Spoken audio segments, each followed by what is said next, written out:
माझी खूप मनापासून इच्छा आहे की राज ठाकरे हे महाराष्ट्राचे मुख्यमंत्री व्हावेत.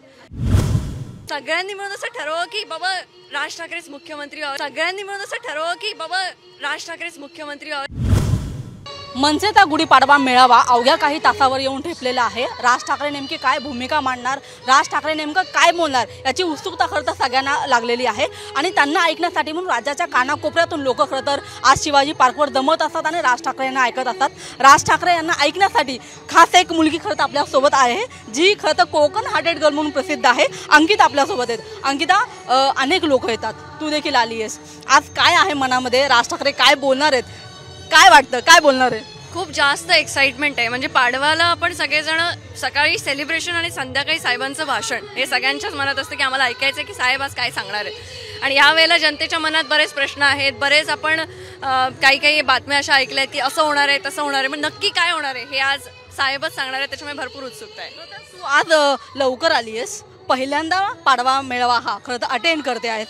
काय मनामध्ये येताना होतं की राजसाहेबांचं पहिल्यांदा आपण भाषण लाईव्ह ऐकत आहोत, काय मनामध्ये? नाही, मनामध्ये तर मला जेव्हा पहिल्यांदा असं कळलं की मला जेव्हा फोन आला की तुम्हाला निमंत्रित केलं गेलं, तेव्हाच मला असं वाटलं की अरे, लहानपणापासून जी गोष्ट आपण टीव्हीवरती बघत होतो, ज्या व्यक्तीला भेटण्याचं आपलं असं एक स्वप्न होतं की मी कधीतरी ह्या व्यक्तीला भेटणार. कारण मी बऱ्याच वेळेला सांगते की राजसाहेबांचा स्पष्ट वक्तेपणा मला खूप आवडतो.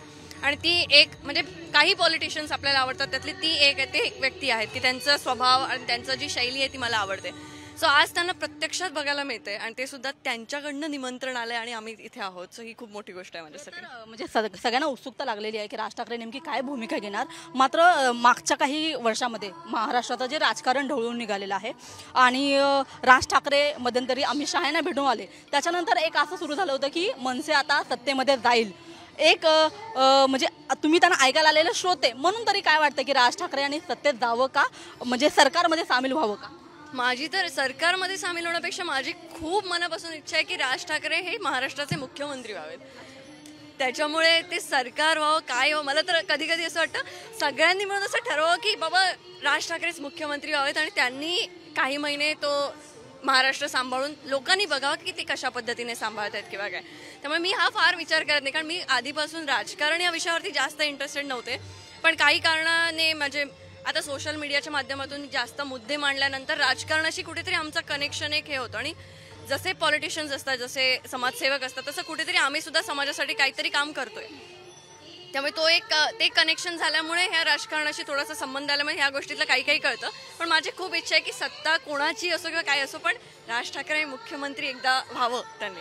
मनसेच्या अनेकदा कार्यक्रमात तुला मंचावरती बघितलेलं आहे. आज तू राजकीय कार्यक्रमाला हजेरी लावलेली आहेस.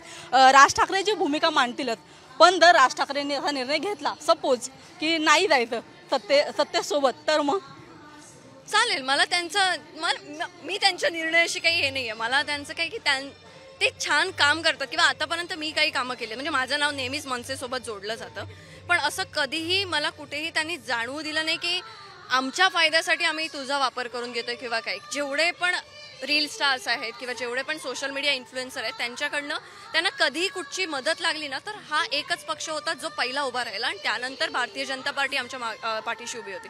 त्याच्यामुळे त्यांचा जो निर्णय असेल तो त्यांनी काहीतरी विचार करून नक्कीच घेतला असेल. त्याच्यानंतर आज राज ठाकरेंच्या बोलण्याकडे लक्ष लागलेलं आहे. मात्र जेव्हा सत्तेचा विषय येतो, जेव्हा निवडणुकींचा विषय येतो, तेव्हा तुझ्या मनामध्ये काय येतं की हे एक काम मनसेने चांगलं केलेलं आहे, त्याच्यामुळे आपण मनसेला यावेळी संधी देऊन बघूया? हा येतं, पण मी पक्ष बघून संधी देण्याचं कधी बघत नाही. मी तो कॅन्डिडेट बघते नेहमीच. सो आता मी कोकणातली आहे, आमच्या भागात जो कॅन्डिडेट उभा असतो मग मला असं वाटतं की हा योग्य कॅन्डिडेट आहे, मग तो कोणत्याही पक्षाचा असो.